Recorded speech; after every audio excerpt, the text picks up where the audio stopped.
बिस्मिल्लाहिमिनश्शैतानिर्रजीम बिस्मिल्लाहिर्रहमानिर्रहीम। अस्सलाम वालेकुम। कैसे हो दोस्तों?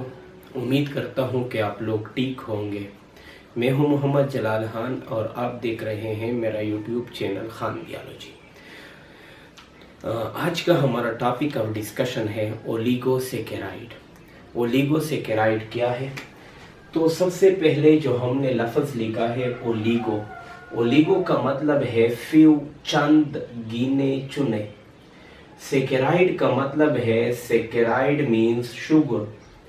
तो इस शुगर का लफ्ज़ हम जनरली कार्बोहाइड्रेट्स के लिए ही इस्तेमाल करते हैं। तो हम इसको कैसे डिफाइन करेंगे कि carbohydrate having 2 to 10 sugar units. ऐसे कार्बोहाइड्रेट जो 2 से लेकर 10 तक शुगर यूनिट से मिलकर बनते हो, ऐसे कार्बोहाइड्रेट को हम क्या कहते हैं? ओलिगोसेकेराइड कहते हैं। यानी ऐसे कार्बोहाइड्रेट जो 2 शुगर यूनिट से मिलकर बने, 3 शुगर यूनिट से मिलकर बने, 4 से मिलकर बने, 5 से मिलकर बने, 6, 7, 8 और 9, 10 शुगर यूनिट तक जितने भी कार्बोहाइड्रेट है जो 2 से बने हो, 3 से बने हो, 4 से बने हो, उन तमाम को हम क्या कहते हैं? 4, 5 वगैरह से जो 10 तक शुगर यूनिट से मिलकर बनते हो, ऐसे कार्बोहाइड्रेट्स को हम क्या कहते हैं?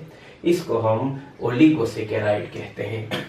तो ऐसे ओलिगोसेकेराइड जो 2 शुगर यूनिट से मिलकर बने उसको हम डाइसेकेराइड, जो 3 शुगर यूनिट से मिलकर बने उसको हम ट्राइसेकेराइड, जो 4 शुगर यूनिट से मिलकर बने उसको हम टेट्रासेकेराइड्स, जो 5 शुगर यूनिट से मिलकर बने उसको हम पेंटासेकेराइड, और जो इस तरह 9 शुगर यूनिट से मिलकर बने उसको हम नैनोसेकेराइड, जो 10 शुगर यूनिट से मिलकर बने उसको हम डेकासेकेराइड कहते हैं। तो ऐसे कार्बोहाइड्रेट्स जो इन यूनिट से मिलकर शुगर के 2, 3, 4, 5 या 6, 7, 8 या 9 या 10 यूनिट से मिलकर बनते हो, उन्हों को हम ओलिगोसेकेराइड कहते हैं। तो ओलिगोसेकेराइड के कुछ प्रॉपर्टीज है।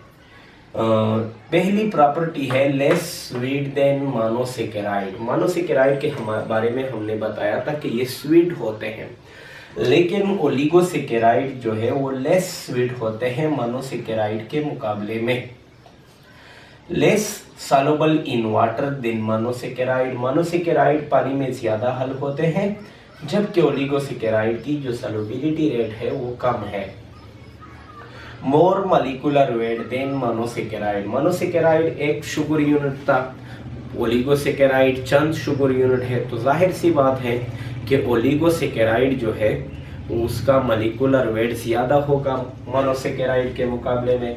Having special covalent bond called glycosidic bond और ग्लाइकोसिडिक लिंकेज।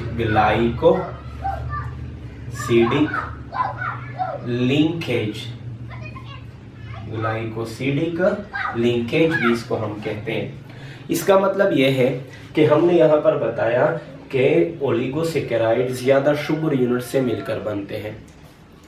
तो ओलिगोसेकेराइड यानी ज्यादा शुगर यूनिट से मिलकर बनते हैं, तो ये शुगर यूनिट के दरमियान जो बॉन्ड बनेगा उसको हम ग्लाइकोसिडिक बॉन्ड कहते हैं। इसको हम समझाने की कोशिश करेंगे इंशाअल्लाह। इसके बाद एक दूसरी प्रॉपर्टी है कि can be hydrolysed into simple sugars. Oligosaccharide से हम सिंपल शुगर यूनिट्स यानी ग्लूकोज वगैरह हासिल कर सकते हैं। इसके बाद हम एग्जाम्पल लेते हैं। एक एग्जाम्पल हमारे साथ है मल्टोज। मल्टोज को हम माल्ट शुगर भी कहते हैं, मल्टोज को हम फ्रूट शुगर भी कहते हैं। मल्टोज एक डाइसेकेराइड है, 2 शुगर यूनिट से मिलकर बना है। दोनों शुगर यूनिट ग्लूकोज है हमारे साथ, ये भी ग्लूकोज है और ये भी ग्लूकोज है। ये ग्लूकोज का carbon number 1, carbon number 2, carbon number 3 और कार्बन नंबर 4, कार्बन नंबर 5 और कार्बन नंबर 6 है। ये दूसरे ग्लूकोज का कार्बन नंबर 1, 2, 3, 4, 5 एंड 6 है। तो ग्लूकोज जो है यहाँ पर कार्बन नंबर 4 का OH और यहाँ पर कार्बन नंबर 1 का OH, ये बॉन्ड आपस में बॉन्ड बनाते हैं। तो इस दौरान जो है वो पानी खारिज होता है। तो ऐसे बांड जहां पर पानी जो है वो हासिल हो जाए तो उसको हम कंडेंसेशन रिएक्शन कहते हैं। कंडेंसेशन रिएक्शन इसको हम कहते हैं। तो कंडेंसेशन रिएक्शन होता है। कंडेंसेशन रिएक्शन के नतीजे में कार्बन नंबर 1 और कार्बन नंबर 4, एक ग्लूकोज का कार्बन नंबर 1 दूसरे का कार्बन नंबर 4 बांड बनाते हैं ऑक्सीजन के जरिए। तो इस बांड को हम ग्लाइकोसिडिक लिंकेज कहते हैं।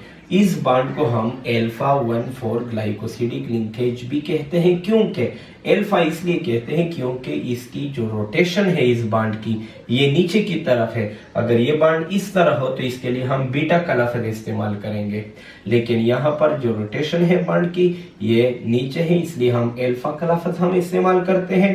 1 का लफ्ज इसलिए इस्तेमाल करते हैं कि ग्लूकोज नंबर, एक ग्लूकोज का कार्बन नंबर 1 है और दूसरे ग्लूकोज का कार्बन नंबर 4 है, तो ग्लाइकोसिडिक लिंकेज, तो इस लिंकेज का नाम है, इसलिए हम इसको अल्फा 1,4 ग्लाइकोसिडिक लिंकेज भी कहते हैं।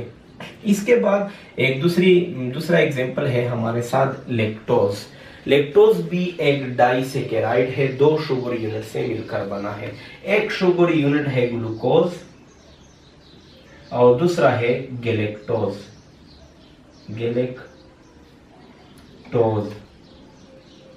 तो गैलेक्टोज और ग्लूकोज के दरमियान भी जो ग्लाइकोसिडिक बॉन्ड बनता है, तो इसके नतीजे में जो मॉलिक्यूल बनती है उसको हम लैक्टोज कहते हैं। लैक्टोज भी एक डाइसेकेराइड ही है। लैक्टोज भी एक डाइसेकेराइड भी है, लेकिन ग्लूकोज और गैलेक्टोज के दरमियान जो बॉन्ड बनता है उसको हम बीटा 1,4 ग्लाइकोसिडिक लिंकेज कहते हैं। अब हमारे साथ है एक दूसरी एग्जाम्पल